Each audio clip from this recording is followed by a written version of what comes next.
Boy, mga good time, nagbabalik na naman tayo. May kakainin na naman tayo. So, today, meron akong actually hindi na to bago. Tira lang. Naisip ko lang i-post. Pero Jose's parang Mediterranean food.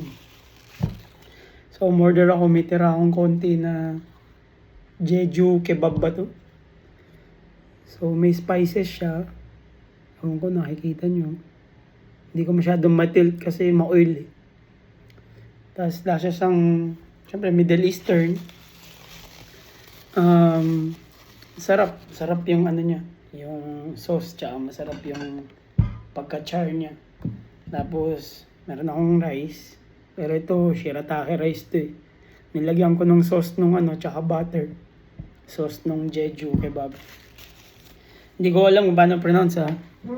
Malamang mali kong pronounce, pero yung spelling niya Jejuh. Let me know kung paano yung tamang pronunciation. Tapos yun nga, try natin. So meron ako nung yogurt sauce. Ito. Tapos yung hot sauce nila.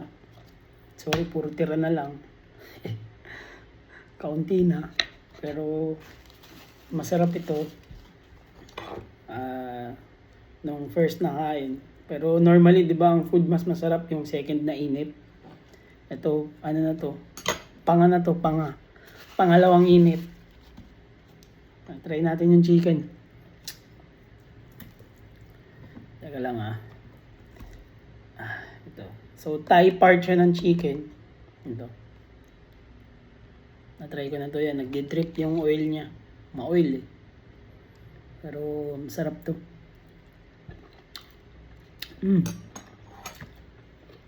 Sarap talaga. Sarap din yung ano niya, yung juice niya.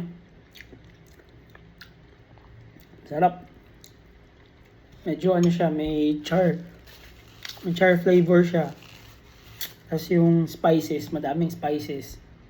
Hindi ko maano kung ano yung spices, hindi ako very familiar sa spices ng ano Middle Eastern eh. Pero basta alam ko, gusto ko siya, masarap. Shirataki rice. Shirataki para medyo healthy. Kuno. Malakas uminom. Hindi na malakas. Babawas na. May baby na hindi na pwede masyado uminom. Ang binata. At try natin ulit. Lagyan ko ng sauce. Yogurt sauce. Ito.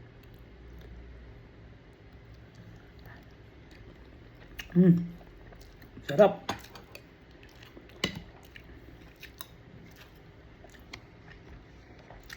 Sarap talaga Mediterranean.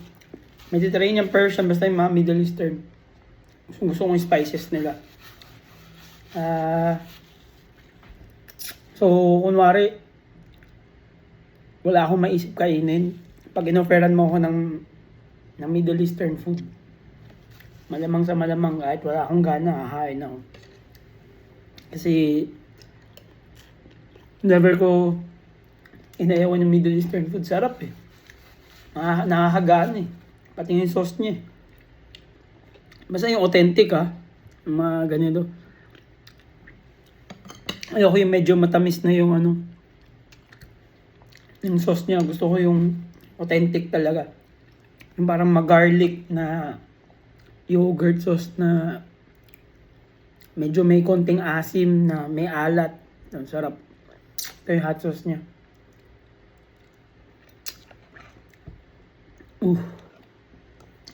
Anghang.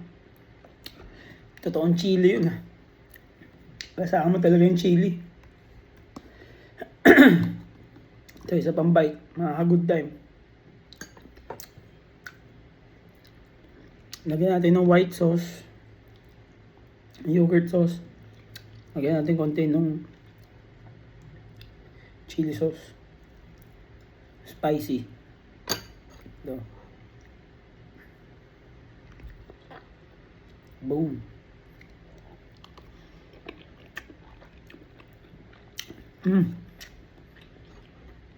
Sarap din, sakto lang. Yung pala, yung hot sauce niya, masarap ihalo dito. Kasi yung sobrang spiciness niya na medyo na ano nung yogurt sauce kasi 'di ba parang medyo milk based, so medyo binabawasan yung anghang na nagiging sakto lang. Dapat pala i-mix. Sakto yung lasa pag minix. Alright mga kagutan, try nyo. Hosseins. Meron, na-try ko na yung sa Greenbelt. Meron dito sa Gateway. Tapos ewan ko saan pa meron. Meron din yata sa BGC. Try nyo. Alright mga kagutan, paalam.